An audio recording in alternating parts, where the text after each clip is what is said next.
Hello everyone, I am Catechus Gaming, and today we will be continuing our guided walkthrough for The Legend of Zelda: A Link to the Past.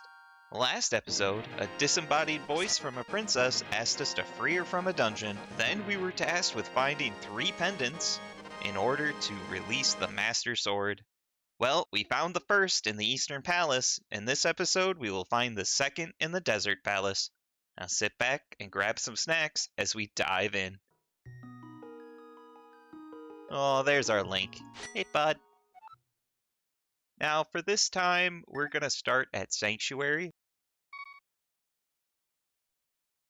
So, main reason with this is we are going to prevent some backtracking. After Breath of Fire, I'm kind of backtracked out, to be completely honest. Need our trusty boomerang. Hey, stay put. Now, from the Eastern Palace, we got the Pegasus shoes, or the dash booties. So if we hold A, we can run real fast. Now remember that. It's going to be important here in Kakariko Village. For one, we can attempt to try to catch the super fast guy. Ooh, careful of her, she'll call the guards. So if we come down here, remember this kid who runs real fast? We could try. I'm really bad at it, but we'll try. Come here, come here, come here, come here, come here, come here. Got him. Ah, I can't believe you got me. With your speed, it must have been easy to kidnap Zelda. You don't look like such a bad guy, though. Anyway, because you have such quick feet, it might be a good idea to run and bash into everything. For example, trees in this village have many useful things hanging in their branches. Well, just try it, okay? Yep, you just get advice. That's it. Advice. So what he's talking about is this. Sometimes you'll get money, sometimes you'll get berries, sometimes it'll be nothing, and sometimes it'll be a dangerous swarm of bees. I keep pushing the wrong button there. Something else you can do is if you take some magic powder to this nice sweet old lady here, she turns into a fairy. She's in disguise. Anywho, not what we're actually here for. So what we want to do truly to prevent some backtracking is head south of the town. And there's a nice, handy little library for the reading folks. And up high on that shelf is a book we need. And if we dash into it real hard, we can get it. The Book of Medora. We need that to read the language of the Highlands. And because there's no librarian, we can just takes it. Alright, so now we're going to want to head to Link's house and then take the path south of it. So we leave east from that area and follow the path here. Stay put. These guards, they try so hard.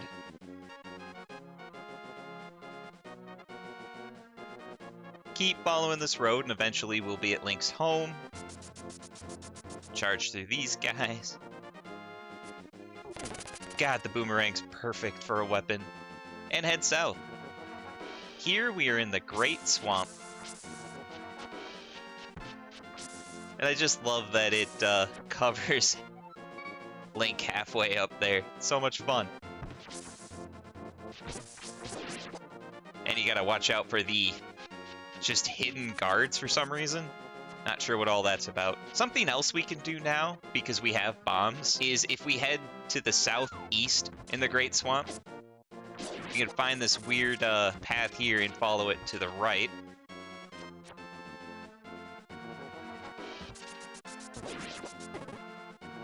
Watch out for that guy. I really like the charge. The Pegasus Boots are the best boots. And watch out for this guy. He explodes into little versions of him. There's so many weird enemies. Anyway, we just want to keep following this path. And eventually, these stupid crabs get out of the way. We're going to end up at the end, which has one door already open. But one door that needs to be bombed. So, drop down a handy-dandy bomb. Oh yeah, some guards hide in grass. So much fun. But if we follow this path into here, we will find ourselves the hidden item, the ice rod. So what this does is uses magic to freeze enemies in place, quite literally. It's not something we'll use now. You only really need it for one boss really late in the game. This is what it does. Just shoots out a little icy beam that freezes them in place. But it's unnecessary except for that one boss because we have a boomerang. I'm bad at running.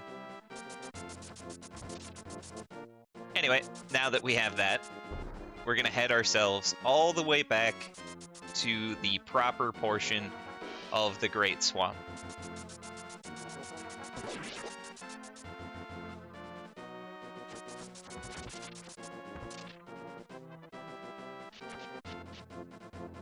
Now that we're here, ignore these ruins for now. We'll be back.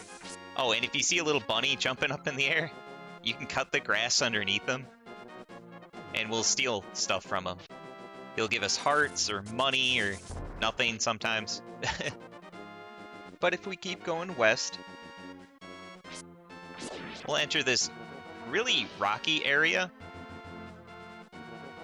Ah, we still can't lift him. But we'll fix that. There's also this guy here who doesn't say anything. He's important later. He'll actually give us the 4th bottle. But if you take his sign, he'll follow you. Hey bro, why'd you take my sign? It says plain as day to just leave me alone. Jeesh, kids. Yep, and he'll just follow you now until you leave the area. Oh no! We can't enter caves with him. Okay, leave the area, and now he's back to where he belongs. But we're kind of injured, so if we hop in this cave up here, nice little fairy will heal us to max.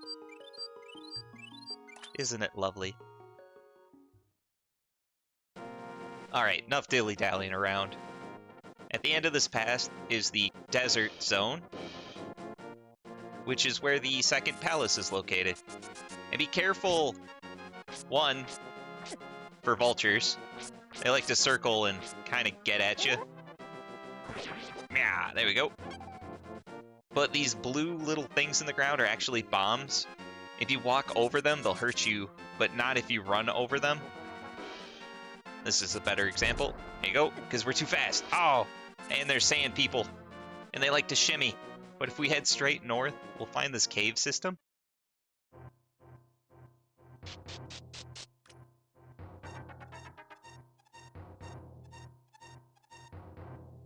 And at the end is a weird old man, but south of him, between these two braziers, is another bombable wall. Kerplow! With our favorite thing, another piece of heart. 3 more and we get another heart container.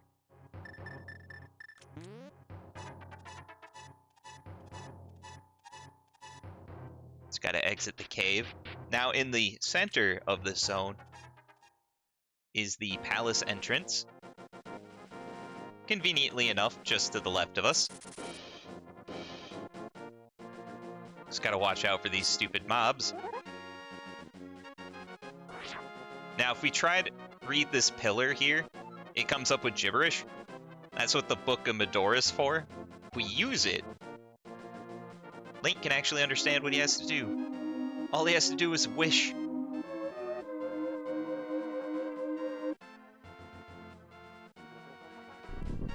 Perfect. Now we can finally enter the dungeon. And that's literally all the book does, is it reads those pillars. We're not going to use it very often. Now that we're in the Desert Palace proper, this dungeon's kind of weird. Not only is it weird because of the monsters, like these little plants from the original Zelda, that like to burrow up and follow you, but there are also these pillars here with the rotating eyeball. If the eye sees you, it shoots a laser, and we can't block it. So be very careful. Additionally, there are little, I guess, ant lions. The red ones will shoot fireballs at you, the blue ones will just sit there. An arrow will do the trick. Huzzah. Now at this fort, continue north through the door. And we'll be in the super long room here. You don't have to kill the enemies, I'm just doing it because it's convenient. We got our little green buddies here from the first dungeon. Hello, goodbye. But in the pot, just north of these unlit braziers, is actually a button that will reveal a chest. Hey, wake up. Go to sleep. And now, we've received the dungeon map.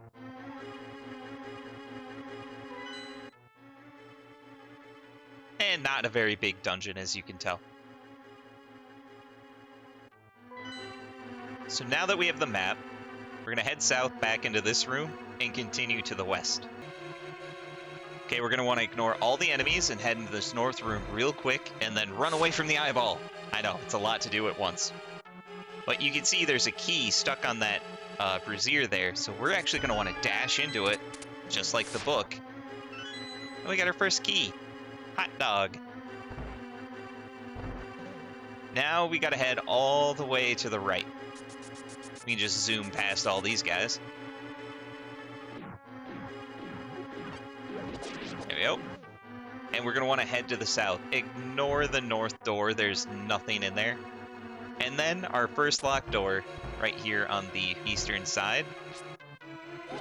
Now here, just got to kill all these enemies real quick without getting lasered. The door will open to the north. But before we go, make sure to grab the compass. And we just head to the north. And now we get to the room with those weird noises. And two things on the walls that just shoot orbs at us. You can try to walk through, but dashing seems to always do the trick as well. Huzzah, the big key!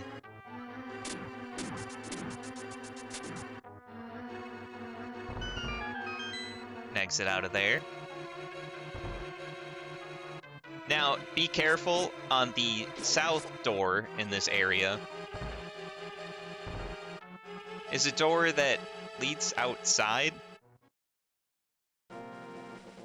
to a jump.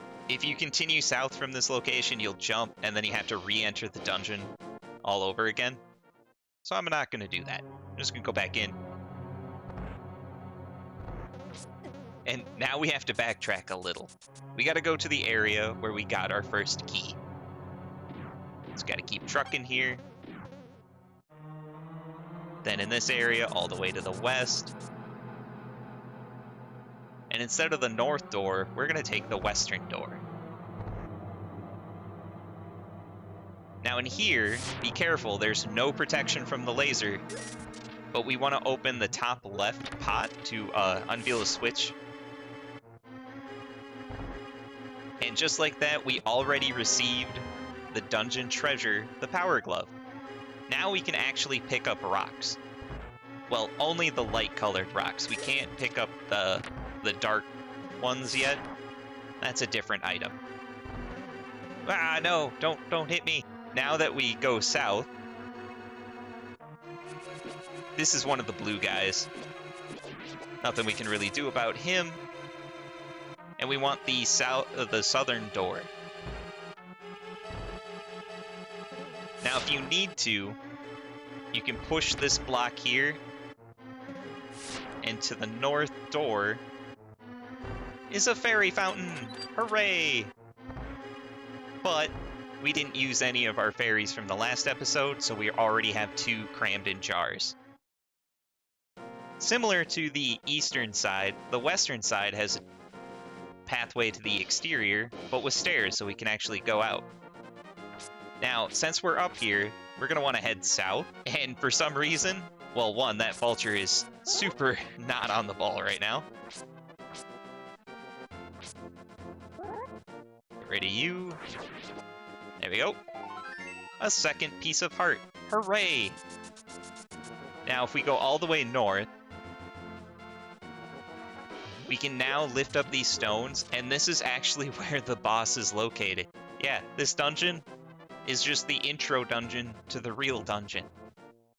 Go figure. Now here, it's not that one. The right-hand block, push that up. Now stay in the doorway. We got these floating tiles. You can hit them with your sword, but that's kind of risky. You can also run around the room and just try to dodge them, also risky. But if you just stand in the doorway, they won't be able to hit you. And eventually they'll tire themselves out after they reveal a symbol.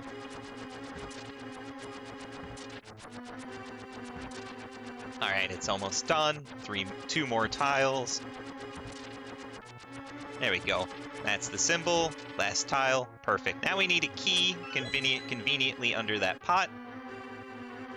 And we can head upstairs.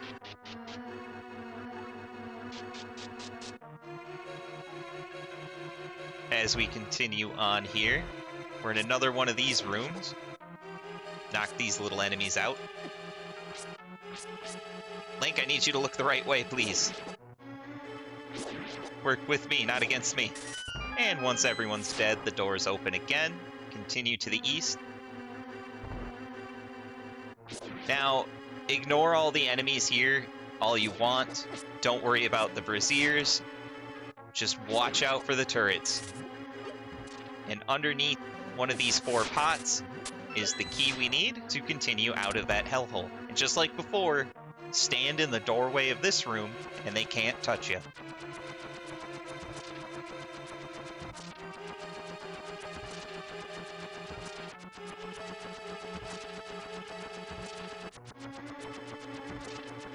It's nice for Link to have a break in a doorway, right? Kind of makes me wonder if the developers even thought about just, well, what if he doesn't actually enter the room?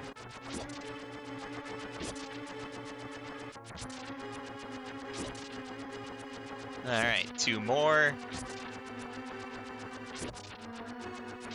And we're done. Just like last time, underneath one of these pots is our key. And it's probably top right. There we go. We can continue on. Now be careful in this room. We got one of these red guys. We have to use arrows. He's immune to pots somehow. 2 arrows will take him out. And it kind of looks like a dead end. This time, however, we actually have to light the braziers. Once all 4 are lit, the room actually expands and will reveal the boss door. Now the boss we're going to face has multiple copies of itself, similar to the first dungeon's boss.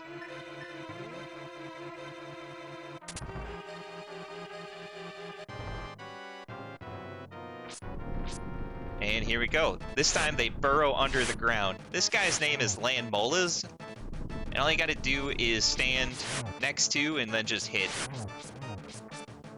Real easy. You just gotta be careful. Those little projectiles that get fired out will hurt you, so just stand in the cardinal directions for the first 2 that you kill.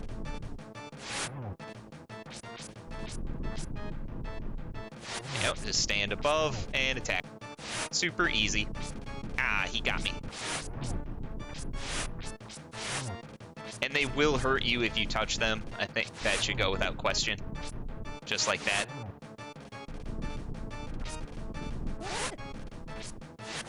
Oh, darn it.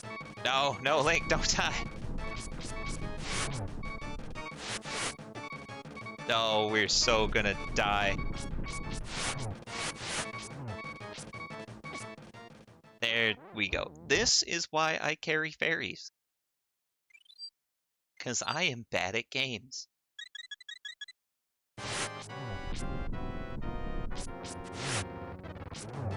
There we we go. One of them is down.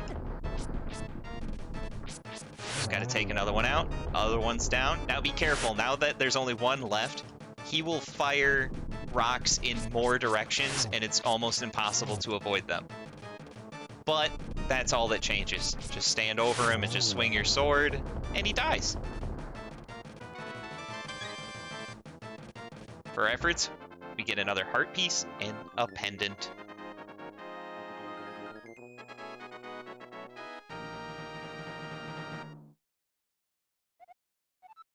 Pendant of Power. Hooray! Only one left. But before we do that, we have some adventuring to do. Now that we can pick up rocks, we can get pretty much max money. Ah, dang it, I got stuck on a bone. Hey, floor texture, I have a bone to pick with you. Alright, enough attempts at humor. Now if we come back to this zone, we can lift up these giant rocks here because they're light colored. And in this bottom one is a convenient little stair down into a cave. Now, and underneath every single one of these pots is $5. So if you don't have 500 rupees yet, it doesn't take very long to get them because they refresh every time you leave the cave.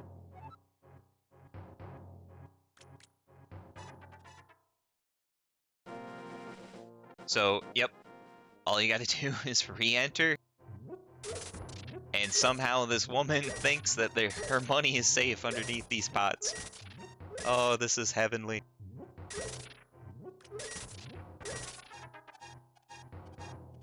I think with 700, we're safe for now.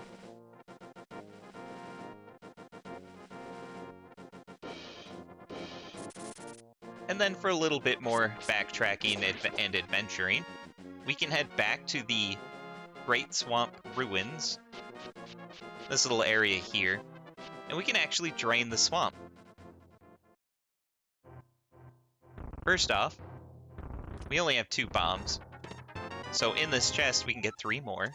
Bombs are always needed, but we have to exit and re-enter so we can push them the correct way to actually enter the door.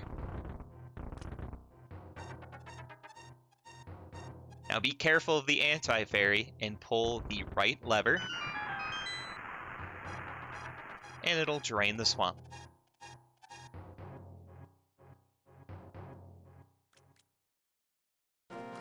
For our efforts, we get a heart piece and a couple of fish flopping around. Now, surprisingly, there are things we can do with the fish.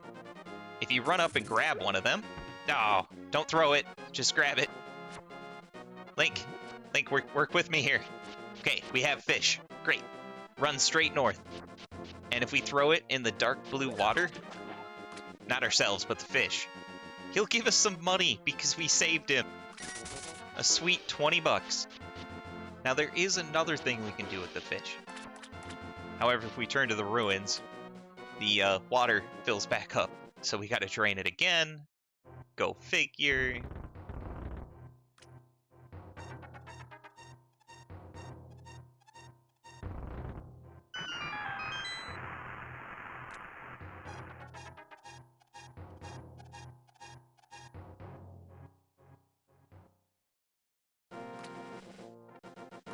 Just gotta hurry up and quick grab one. They will jump off screen, so be careful of that. So now that we have a fish, we can take it all the way. Ah, I got hit. Link, grab the fish. There we go. We can take it all the way to Kakariko Village for a sweet bonus. So I'm gonna throw it across the rock. Grab it again. Continue west following the road. Be careful of the guards. They are a little faster than us, but they're easy enough to dodge.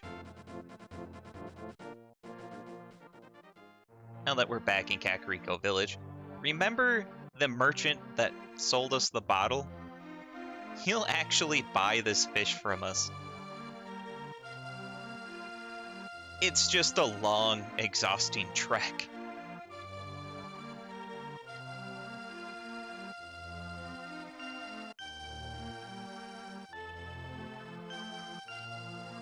But soon enough, we're already pretty much at him. Hey guy, buy my fish. Just throw it at him. Hey, they say eating fish makes you smart. You have to give me this fish for this stuff, okay? Done. Deal. No give backsies. So he gives us money, he gave us bombs, he gave us arrows. It's a nice way to just get everything. Now that we've completed that, if we head north of Kakariko Village towards Sanctuary, there's something else we can do since we're over here. Just gotta run to the east following the road. Whoop, too far. We want to be one panel west of Sanctuary, and we want to go up onto this high rise to enter the Sanctuary area. Something else you could do with the Pegasus Boots is when you see rocks of 5 stacked like that, we can run into them and destroy them. And for our troubles is another piece of heart. They're giving these things out like candy. Now that we're done with that, we should get something a little more useful. So, if we continue to the east, past Sanctuary and past the graveyard, we're going to want to head back to where we got the magic powder, so the witch's hut. We just follow this road, cross this bridge, and then we're going to want to head north. And remember, your shield can block arrows, but only if you're facing the arrow. Now back here at the witch's hut, because we have the power gloves, we can actually continue past by lifting up this boulder.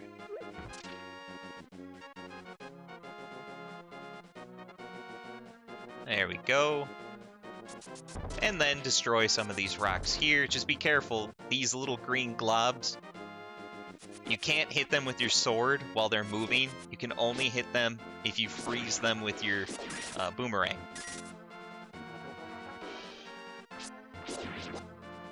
But anyway, they're not why we're here. We want to continue north and walk in the lightly colored water. It's safe for us. But as we go north, we enter a region called Zora's Domain.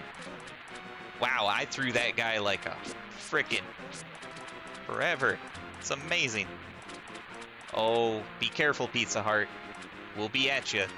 Now, you gotta be careful with these guys. They will shoot fireballs, and there's nothing we can do about that. But if you kill them, there's a good chance they'll drop bombs, which are always fun. Anyway, you want to follow the path straight north until you get to this weird forked area. And we're going to want to take the bottom path. All the others lead to dead ends, which are just frustrating. But the bottom path will lead us to the King of Zoras. Wahaha! What do you want, little man? Do you have something to ask me? Yeah, I want to swim, dude. Give me flippers. Ha! But I don't just give flippers away for free. I'll sell them for 500 rupees a pair. I guess it's not a piece, so that's a win. What do you say? Yeah, I want to swim. One pair of flippers coming up. I'll also throw in a free bonus with your purchase. I will let you use the magic waterways of the sea folk which link the lakes and rivers. When you see a whirlpool, dive in. You never know where you'll surface. Wahaha! Perfect. Link can officially swim now. It's really easy. Just walk in the water, and if you push A or B, you'll swim faster. And unlike Wind Waker, there's no oxygen meter. Once you have those, you can actually jump, continue south down the waterfall. But don't go down the second waterfall. Instead, continue west, and we'll pick up that lonesome piece of heart. Anywho, now that we have those, go down the western waterfall and continue west, and we'll be back where we entered Zora's Domain.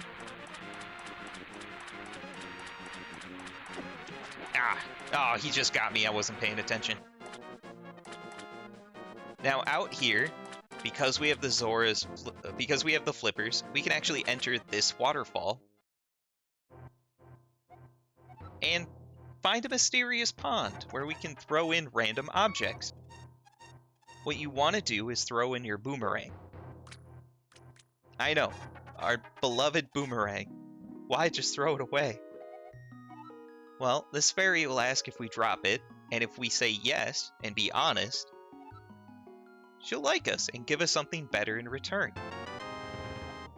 The magic boomerang.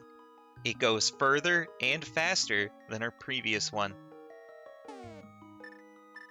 So if we equip it, this is how far it goes. This is ridiculous. But we're not done yet.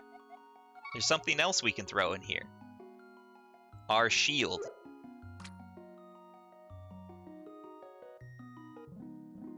Okay, I was worried. Is she not going to reserve us?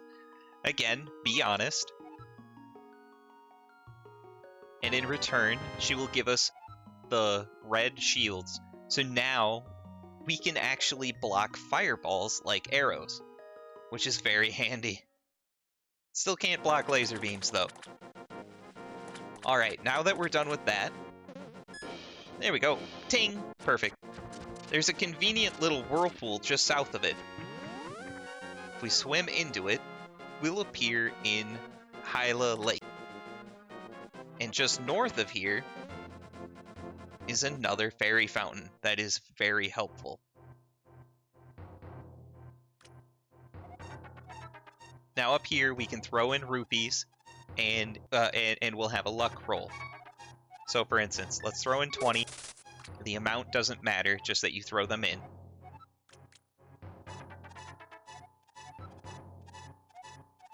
And we have a little luck. All that means is for a set number of enemies that we kill, they'll drop stuff a little better. It doesn't really matter. Don't worry about it.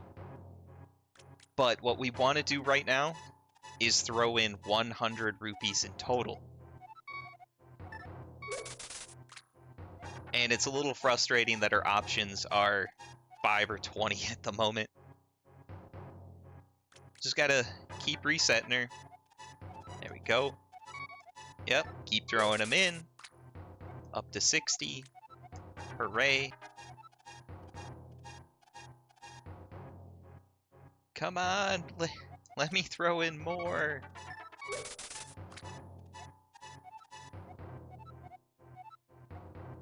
Oh no, big trouble in Little Link time. Okay, one more. Set of 20.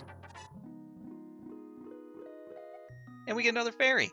Now what she'll do is permanently enhance the number of bombs or arrows that we currently carry.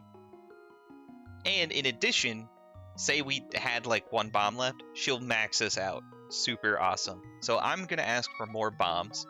And there we go. We have 15 bombs.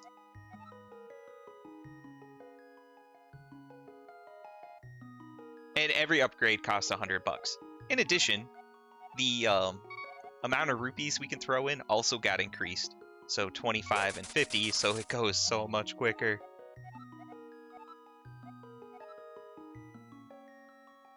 Okay, one more.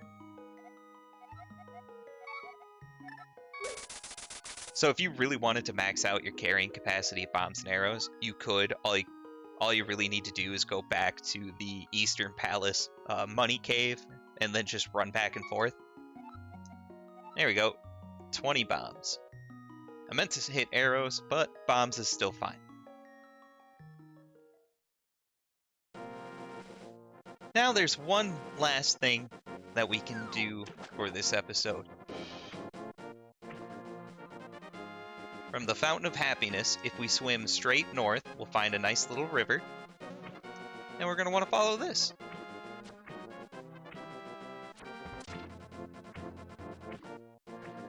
And eventually we're going to reach a bridge that we can swim underneath.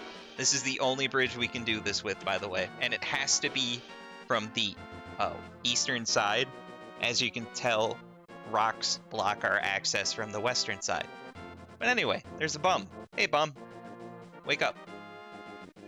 Yo, Link. You seem to be in a heap of trouble. But this is all I can give you. Check it out. It's a bottle with magic. You can store fairies in there. I don't know what this accent is. There we go. 3 out of 4 magic bottles. Now it's going to be an incredibly long time before we find the 4th one, so we'll just have to make do. But for now, I think this is where we're going to call it quits. This has been part 2 of our Legend of Zelda Link to the Past guided walkthrough. As you can tell, we found the ice rod, got the 2nd pendant, another bottle, and a whole mess of heart pieces. Stay tuned for the next episode as we get the 3rd pendant and even more loot. Remember to like, comment, subscribe, as it'll help the channel grow. Thanks.